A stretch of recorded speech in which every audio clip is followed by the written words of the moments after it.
5ই August 2024 সালে ছাত্র জনতার অভ্যুত্থানের ফলে স্বৈরাচার আওয়ামী লীগ সরকারের পতনের পর একটি নতুন রাজনৈতিক দলের গুঞ্জন শোনা যাচ্ছিল। অভ্যুত্থান চলাকালে এর নেতৃত্বে থাকা বৈষম্য বিরোধী ছাত্র আন্দোলনের এক দফা ঘোষণায় একটি নতুন রাজনৈতিক বন্দোবস্তের কথা উঠে আসছিল। এরপর সেপ্টেম্বরে দেশ পুনর্গঠনের উদ্দেশ্যে জাতীয় নাগরিক কমিটি গঠিত হয়, কিন্তু তারপরও জনগণের মধ্যে একটি ধোঁয়াশা থেকেই যায়, আদৌ কি বৈষম্য বিরোধী ছাত্ররা কোনো দল গঠন করবে? কিন্তু সব ধোঁয়াশার অবসান ঘটিয়ে 2024 সালের ডিসেম্বরেই ঘোষণা করা হয় যে 2025 সালের ফেব্রুয়ারিতে নতুন দল গঠন করা হবে এবং সেই লক্ষ্যে বাংলাদেশের প্রতিটি থানায় কমিটি গঠন করে নতুন দলের বিষয়ে 5 ফেব্রুয়ারি থেকে আপনার চোখে নতুন বাংলাদেশ শিরোনামে জনমত জরিপ শুরু করে বৈষম্য বিরোধী ছাত্র আন্দোলন ও জাতীয় নাগরিক কমিটি। অনলাইনের পাশাপাশি জেলায় জেলায় বিভিন্ন শ্রেণী পেশার মানুষের মতামত সংগ্রহ করা হয়। জরিপে 2 লাখের বেশি মানুষ মতামত দিয়েছেন। জরিপে নতুন দলের নাম কি হতে পারে সে বিষয়ে মানুষের কাছে জানতে চাওয়া হয়েছিল।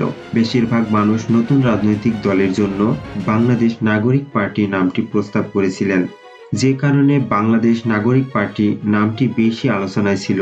সব দিক বিবেচনায় রেখে জাতীয় নাগরিক পার্টি, যার ইংরেজি নাম ন্যাশনাল সিটিজেন্স পার্টি, সংক্ষেপে এনসিপি নামটি চূড়ান্ত করা হয়।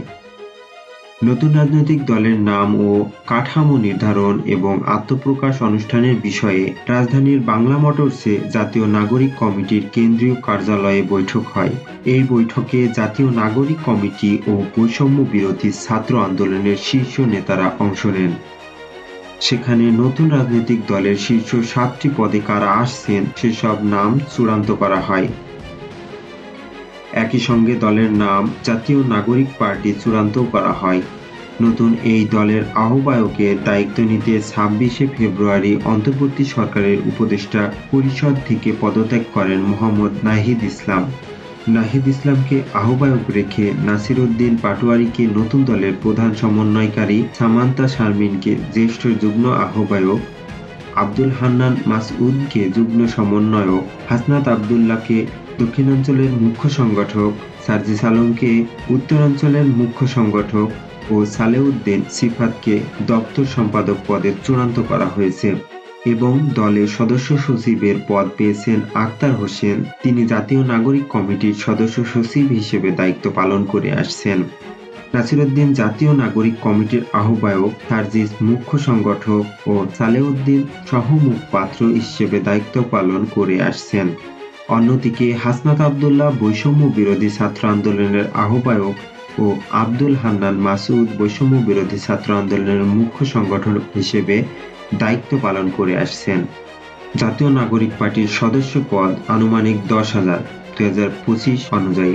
এই নতুন দলটির ভাবাদর্শ বিপ্লববাদ, মুজিববাদ বিরোধী, ফ্যাসিবাদ বিরোধী, সংস্কারবাদ, বহুত্ববাদ, নরমপন্থা, ভারতীয় সংশয়বাদ এবং বিগ টেন্ট। এই দলটির রাজনৈতিক অবস্থান মধ্যপন্থী।